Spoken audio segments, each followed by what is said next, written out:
Welcome back to my YouTube channel nursing notes. और आज हम बात करेंगे लेबर की, जो कि ऑब्स्टेट्रिक नर्सिंग या फिर मिडवाइफरी नर्सिंग, जो कि बीएससी नर्सिंग 4th ईयर या फिर जीएनएम नर्सिंग 3rd ईयर के लिए एक टॉपिक है। उसके बारे में सबसे पहले हम इसकी देखेंगे डेफिनेशन क्या होती है। Series of events that take place in the genital organs in an effort or expel the viable products of conception out of the womb through the vagina into the outer worlds. It's called labor. Labor क्या होता है? वह प्रक्रिया जिसके द्वारा गर्भधारण conception का उत्पाद अर्थात गर्भस्थ शिशु जो यूट्राइन में जो है उसका यूट्राइन कैविटी यानी गर्भाशय गुहा से योनि मार्ग यानी वेजाइना के थ्रू बाहर आना, तो उसको कहते हैं लेबर। एक प्रोसेस है जिसमें जो कॉन्सेप्शन होता है, गर्भधारण जो शिशु होता है वह यूटेराइन कैविटी से वेजाइना के थ्रू आउटर यानी बाहर आता है बॉडी से, उसको कहते हैं लेबर। तो यदि हमारी इसकी डेफिनेशन प्रसव क्या होता है या फिर लेबर क्या होता है, अब इसके देखेंगे हम टाइप्स, कौन कौन से टाइप्स होते हैं। सबसे पहले होता है इसका नॉर्मल लेबर। जो नॉर्मल लेबर होता है इसको क्या कहते हैं? It is also called यूटोसिया। इसको यूटोसिया भी कहते हैं। इसके अंदर क्या होता है? फुलफिल द फॉलोइंग क्राइटेरिया, जो कि ये कौन कौन से? Spontaneous in onset and at term, यह स्वतः ही प्रारंभ हो जाता है। मतलब नॉर्मल जो होता है यूटोसिया वो स्वतः ही प्रारंभ हो जाता है, इसको कोई आर्टिफिशियल ऑक्सीटोसिन देकर इसको एक्टिव कराने की कोई जरूरत नहीं है। सेकेंड है विथ वर्टेक्स प्रेजेंटेशन। जो फीटस का जो प्रेजेंटेशन होता है वो कौन सा होता है? वर्टेक्स प्रेजेंटेशन, मतलब सिर का जो है वो नीचे की तरफ होता है। इसके बाद थर्ड है जो हमारा normal termination with minimum aids, मतलब उसका जो टर्मिनेशन है डिलीवरी जो प्रोसेस है वो मिनिमम एड्स यानी कुछ ही सामान से हो जाती है। इसके बाद फोर्थ है विदाउट एनी कॉम्प्लिकेशन। इसमें किसी भी प्रकार की कोई भी जटिलताएं नहीं पाई जाती, मतलब कोई भी मदर को या फिर बेबी को कोई कॉम्प्लिकेशन होने के चांसेस नहीं होंगे। तो ये हमारा नॉर्मल लेबर। अब हम बात करेंगे अब नॉर्मल लेबर की। अब नॉर्मल लेबर क्या होता है? It is also called as dystocia. इसको क्या कहते हैं? डिस्टोसिया कहते हैं। इसके अंदर भी फुलफिल क्राइटेरिया होता है। कौन कौन सा? विदाउट स्पॉन्टेनियस इन ऑनसेट, यह स्वतः प्रारंभ नहीं होता है, इसमें आर्टिफिशियली तरीके से प्रारंभ किया जाता है, मतलब कोई ऑक्सीटोसिन देके वगैरह इसको प्रारंभ किया जाता है।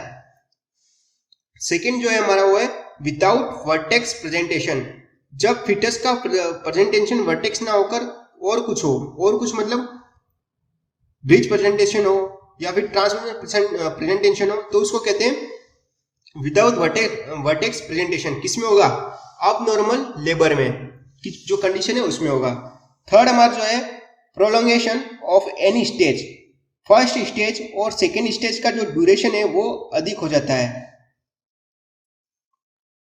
ठीक है। अब जो फोर्थ है अननेचुरल टर्मिनेशन। इसमें कोई नेचुरल टर्मिनेशन यानी मतलब कि डिलीवरी नहीं होती है, इसमें आर्टिफिशियली कुछ इसको एड्स वगैरह वैक्यूम वगैरह से या फिर फोर्सेप डिलीवरी से कराई जाती है। इसके बाद फिफ्थ है विथ एनी कॉम्प्लिकेशन। इसमें मदर और बेबी दोनों को कोई ना कोई कॉम्प्लिकेशन होने के चांसेस होंगे, कोई भी जटिलता हो सकती है मदर या फिर बेबी को।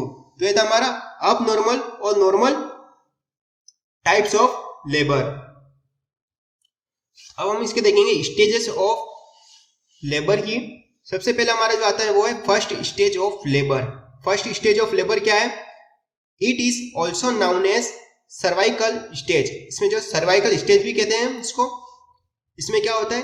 It is start from the onset of true labour pain end with the full dilation of cervix. ये कहां से स्टार्ट होता है? जब मदर को ट्रू लेबर पेन से लेकर full dilatation of cervix. Full dilatation of cervix कितना होता है? मैक्सिमम 10 सेंटीमीटर, तो उसको कहेंगे full dilatation of the cervix. इसका एवरेज क्या है? It average duration in 12 hours primary gravida, जो मतलब फर्स्ट टाइम जो लेडी प्रेग्नेंट हुई है उसके अंदर होगा 12 घंटे, और जो मल्टी ग्रेविटा जो मतलब एक दो बार पहले भी प्रेग्नेंट हो चुकी है, डिलीवरी हो चुकी है, तो उसके अंदर होगा 6 घंटे। तो ये था हमारा फर्स्ट स्टेज ऑफ लेबर। अब सेकेंड स्टेज ऑफ लेबर कौन सा है हमारा? It starts from the full dilatation of cervix, जिसके अंदर not from rupture of the membrane, मतलब इसमें रप्चर ऑफ द मेम्ब्रेन नहीं होता है। It is start from the full dilatation of cervix to end with expulsion of the fetus from the birth canal. इसके अंदर क्या होता है? जो full dilatation of cervix 10 centimetre से लेके डायलेटेशन होता है, वहां से लेकर कहां पे खत्म होता है? बच्चे के डिलीवरी तक। तो इसको कहते हैं second stage of delivery, stage of labour. अब हमारा जो थर्ड स्टेज है वो है इट बिगेन्स, मतलब स्टार्ट होता है after expulsion of the fetus and end with expulsion of the placenta and membrane. ये कहां से होता है? बच्चे के डिलीवरी से लेके जो प्लेसेंटा होता है, प्लेसेंटा उसकी डिलीवरी और मेम्ब्रेन की डिलीवरी तक, उस स्टेज को कहते हैं third stage of the labour. तो ये हमारा थर्ड स्टेज ऑफ लेबर क्या होता है? अब हमारा जो थर्ड स्टेज था उसका एवरेज ड्यूरेशन कितना होता है? It is average duration is about 15 minutes in both primary gravida and multi gravida. यदि 15 मिनट से ज्यादा यदि कुछ होता है, प्लेसेंटा नहीं निकलता है, मेम्ब्रेन डिलीवरी नहीं होती है, तो उसको हम रिटेन प्लेसेंटा वगैरह जो अबनॉर्मलिटी है उसके अंदर काउंट करेंगे। इसके बाद जो हमारा फोर्थ स्टेज ऑफ लेबर है वो कौन सा है? It is stage of observation for at least, मतलब 2 से 3 घंटे after expulsion of birth and baby birth and placenta. बच्चे की डिलीवरी से और प्लेसेंटा की डिलीवरी के बाद हम उसको क्या करेंगे? ऑब्जर्वेशन करेंगे। तो उस स्टेज को हम क्या कहेंगे? Fourth stage of labour. In this period stabilised vital sign, इसके अंदर क्या करेंगे? मदर के जो वाइटल साइन है उसको स्टेबलाइज यानी नॉर्मल करने की कोशिश करेंगे। तो ये हमारा 4 स्टेज ऑफ लेबर था। यानी स्टेजेस ऑफ लेबर कितने प्रकार के होते हैं? First stage, second stage, third stage and fourth stage. अब causes of onset of labour. अब इसको कौन कौन से कॉजेज होते हैं?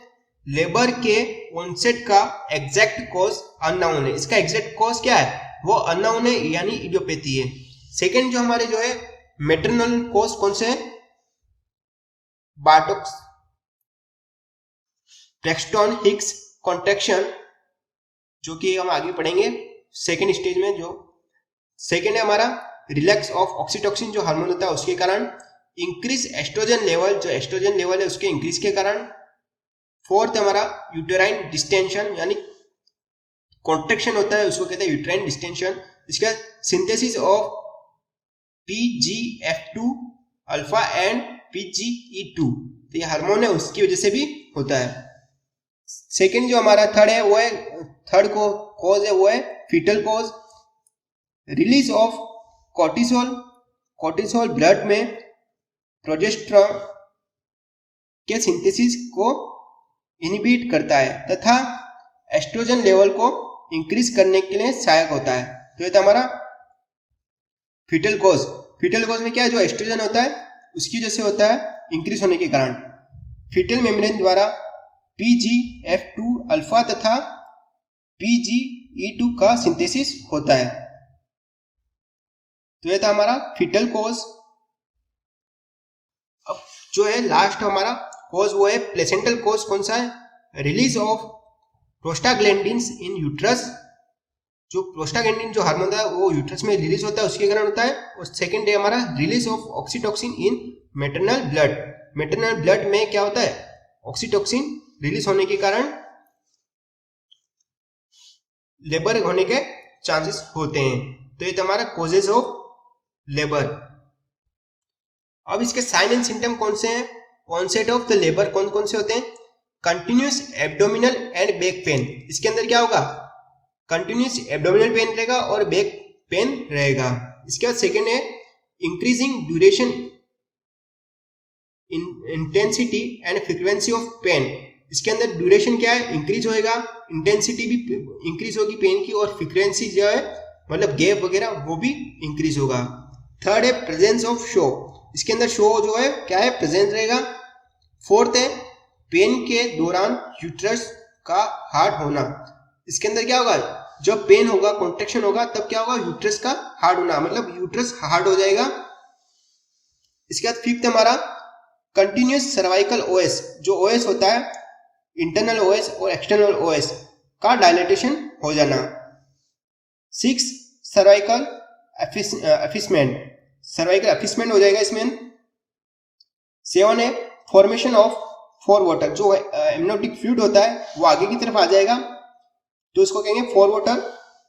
फिर आएगा 8वां लाइटनिंग। लाइटनिंग का मतलब क्या होता है, जो बेबी है उसका हेड सर्विक्स के अंदर जो फीड हो जाता है, मतलब नीचे क्या आ जाता है, तो जिसकी वजह से मदर क्या इजीली सांस ले सकती है, जो क्योंकि यूट्रस की वजह से लंग्स पे जो प्रेशर पड़ता है वो कम हो जाएगा। इसके बाद 9th है हमारा रप्चर ऑफ द मेम्ब्रेन, जो मेम्ब्रेन होगी वो रप्चर हो जाएगी। अब हम इसके डिफरेंसेस पढ़ेंगे। Difference between true labour pain and false labour pain कौन कौन से होते हैं, क्लिनिकल फीचर्स के ये डेफिनेशन सबसे पहले इसकी देखेंगे। ट्रू लेबर पेन की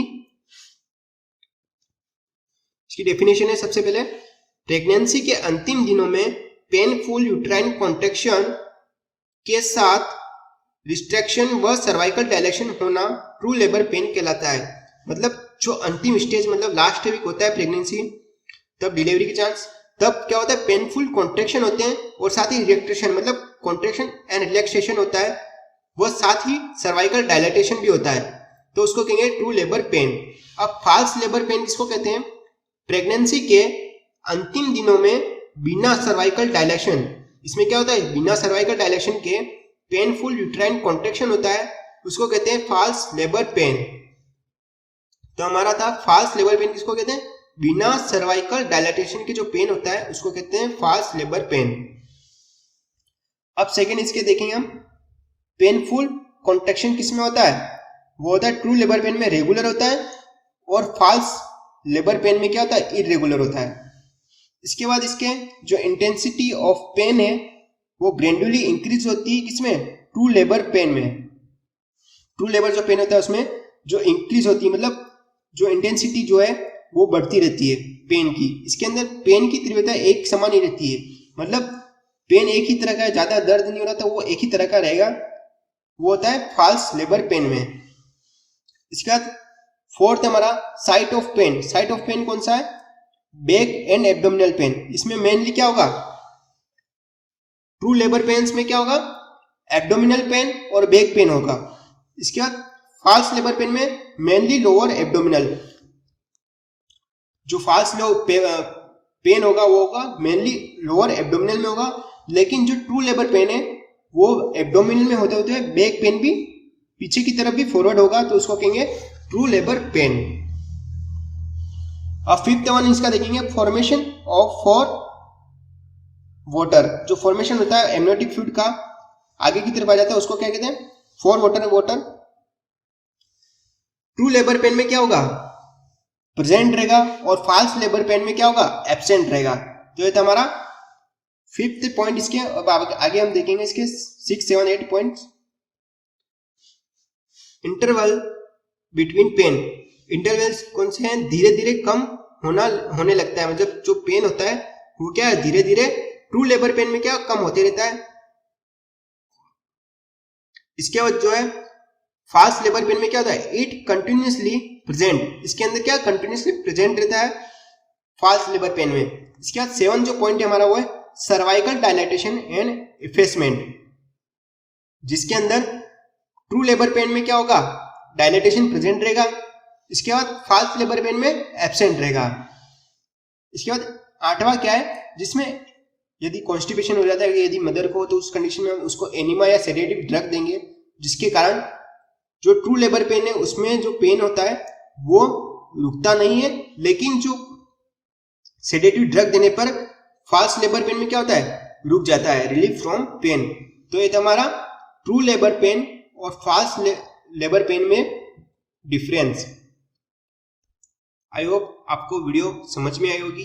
प्लीज वीडियो को लाइक कीजिए, वीडियो को शेयर कीजिए, और हमारे यूट्यूब चैनल नर्सिंग नोट्स को सब्सक्राइब कीजिए।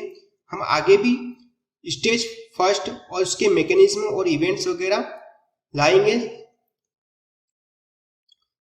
यदि आपको वीडियो चाहिए तो प्लीज हमें कमेंट कीजिए और हमें इंस्टाग्राम पे भी फॉलो कीजिए, ऑफिशियल नर्सिंग नोट्स। हम आपको वहां पे भी कुछ हेल्प वगैरह देते रहेंगे।